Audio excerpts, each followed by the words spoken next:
Berikut saya akan menjawab berbagai pertanyaan klasik. Pertama, kalau Yesus itu Tuhan, mengapa ia mati dan tidak bisa menyelamatkan diri?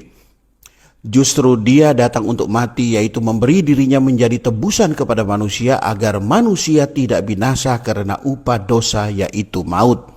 Kita tidak perlu menanggungnya karena Kristus telah menggantikannya. Pertanyaan kedua, kalau Yesus itu Tuhan, kepada siapa dia berkata-kata ketika disalib? Ia berseru, "Allahku, Allahku, mengapa engkau meninggalkan aku?" Jawabnya, kepada Allah Bapa. Disalib, Yesus sedang mengenakan keinsaniannya sebagai manusia terbatas. Dalam proses penebusan melalui salib ini, unsur ilahi atau keilahiannya harus meninggalkan dia. Karena jika tidak demikian, maka Yesus tidak akan mati. Karena Allah tidak akan pernah mati. Karena dia suada dan kekal ada. Keinsaniannya lah yang sedang dihakimi Allah, agar orang yang percaya tidak binasa dalam penghakiman nanti. Intinya, Bapa dan Putra berbeda peran dalam pekerjaan penebusan, tetapi adalah satu dalam esensinya, yaitu Allah itu sendiri. Pertanyaan ketiga, Yesus itu adalah utusan, bukan Tuhan. Secara insani manusia, dia adalah utusan Allah untuk merampungkan pekerjaan penebusan. Tetapi secara ilahi, dia adalah yang mengutus. Yesus berkata, "Aku dan Bapa adalah satu." Yang keempat, Tuhan kok dilahirkan? Jika Yesus tidak dilahirkan, maka ia bukan manusia normal yang sempurna dan tidak layak menjadi penebus. Yang kelima, Kristen mempersekutukan Allah? Jawabannya tidak. Kristen tidak mempersekutukan Allah karena apa adanya Allah dalam Alkitab memang sudah demikian. Bapa, Putra, Roh Kudus.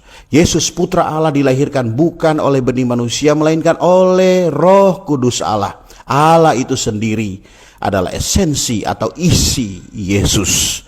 Allah memakai rahim seorang manusia untuk melahirkan manusia Allah, yaitu Yesus ini sebagai manusia yang normal. 6.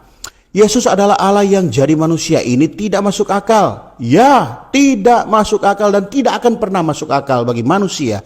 Tetapi tidak ada yang mustahil bagi Allah.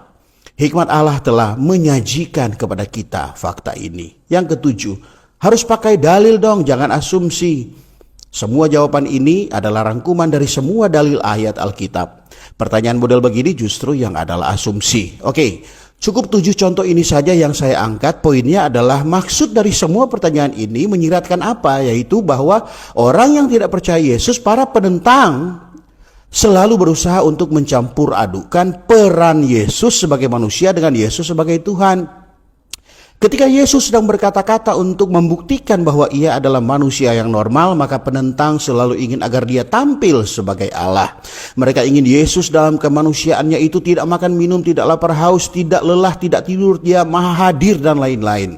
Jika ini terjadi, maka Yesus bukan manusia normal alias jadi-jadian, yang olehnya penebusan tidak akan jalan, tidak akan berlaku karena ciptaan yang berdosa harus ditebus oleh ciptaan yang tidak berdosa. Maka Yesus mengenakan ciptaan, dia berbagian dalam ciptaan demi sahihnya penebusannya terhadap manusia.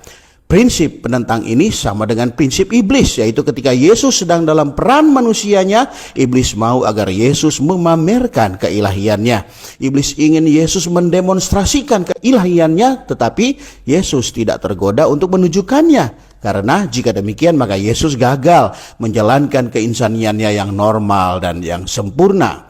Ketika iblis berkata, "Jika engkau anak Allah," Yesus menjawab, "Manusia hidup bukan dari roti saja." Artinya Yesus adalah Allah yang berbagian penuh dalam keinsanian, menjalankan keinsaniannya dengan sempurna. Dia yang maha hadir menjadi terbatas ruang dan waktu. Dia yang maha kuasa menjadi tidak berkuasa. Dia sang kekal bisa mati disalibkan. Itu semua adalah cerita kemanusiaan Yesus.